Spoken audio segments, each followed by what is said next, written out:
दान क्यों करना चाहिए?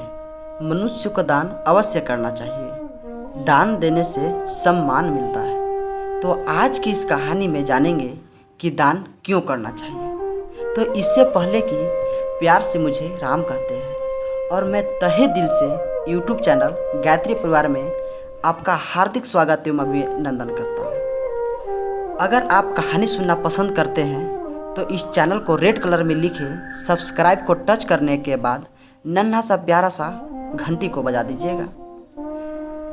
अब मैं कहानी प्रारंभ करता हूँ। यह कहानी एक कंजूस व्यक्ति की है।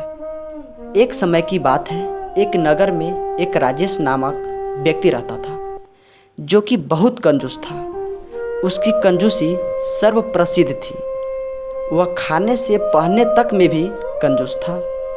एक बार उसके घर से एक टोकरी गुम हो गई। इसी टोकरी के दुख में राजेश ने 3 दिन तक कुछ नहीं खाया। परिवार के सभी सदस्य उसकी कंजूसी से काफ़ी दुखी थे। मोहल्ले में भी उसकी कोई इज्जत नहीं होती थी क्योंकि वह किसी भी सामाजिक कार्य में दान नहीं करता था। एक बार उस कंजूस राजेश के पड़ोस में धार्मिक कथा का आयोजन हुआ। वेद मंत्रों व उपनिषदों पर आधारित कथा हो रही थी।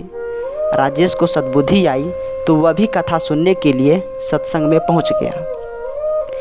वेद के वैज्ञानिक सिद्धांतों को सुनकर उसको भी रस आने लगा क्योंकि वैदिक सिद्धांत व्यवहारिक वास्तविकता पर आधारित सत्य असत्य का बोध कराने वाले होते हैं। उस कंजूस राजेश को उस कथा में और रस आने लगा। उसकी वहाँ कोई कदर नहीं करता, फिर भी वह प्रतिदिन कथा में आने लगा।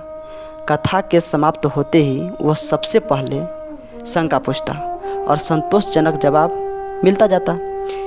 इस तरह उसकी रुचि बढ़ती चली गई। वैदिक कथा के अंत में लंगर का आयोजन था, इसलिए कथावाचक ने इसकी सूचना दी कि कल लंगर होगा। इसके लिए जो श्रद्धा से कुछ भी लाना चाहे या दान करना चाहे तो कर सकता है। अपनी अपनी श्रद्धा के अनुसार सभी लोग कुछ न कुछ लाए। कंजूस राजेश के हृदय में भी श्रद्धा पैदा हुई। वह भी एक गठरी बांध सर पर रखकर लाया। वहाँ काफ़ी भीड़ थी। उस कंजूस राजेश को देखकर उसे कोई भी आगे नहीं बढ़ने देता। जो कोई आता उसको पीछे कर देता। इस प्रकार सभी लोग अपना दान देकर यथास्थान बैठ गए। अब कंजूस राजेश की बारी आई तो सभी लोग उसे देख रहे थे। उस कंजूस को विद्वान की ओर आगे बढ़ता देख सभी को हंसी आ गई क्योंकि सभी को मालूम था कि यह कंजूस ही नहीं महाकंजूस है। उसकी गठरी को देख लोग तरह तरह के अनुमान लगाते और हंसते, लेकिन कंजूस को इसकी परवाह नहीं थी। कंजूस ने आगे बढ़कर विद्वान ब्राह्मण को प्रणाम किया और जो गठरी अपने साथ लाया था उसे उनके चरणों में रखकर खोला तो सभी लोगों की आंखें फटी की फटी रह गई। कंजूस राजेश के जीवन की जो भी अमूल्य संपत्ति, गहने, जेवर, हीरे जवाहरात आदि थे, उसने सब कुछ दान कर दिया। अब उठकर वह यथास्थान जाने लगा तो विद्वान ने कहे, महाराज आप वहाँ नहीं, यहाँ बैठिए। कंजूस बोला, पंडित जी यह मेरा आदर नहीं है, यह तो मेरे धन का आदर है। अन्यथा मैं तो रोज़ यहाँ आता था और यहीं पर बैठता था, तब मुझे कोई नहीं पूछता था। ब्राह्मण बोले, नहीं महाराज, यह आपके धन का आदर नहीं है बल्कि आपके महान त्याग दान का आदर है। यह धन तो थोड़ी देर पहले आपके पास ही था, तब इतना आदर सम्मान नहीं था जितना कि अब आपके त्याग यानी दान में है। इसलिए आप आज से एक सम्मानित व्यक्ति बन गए हैं।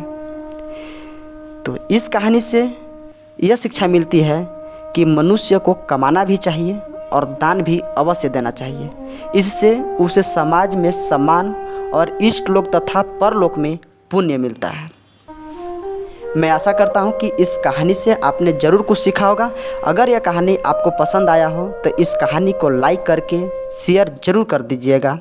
इस चैनल पर आपको अपना बहुमूल्य समय देने के लिए बहुत बहुत धन्यवाद।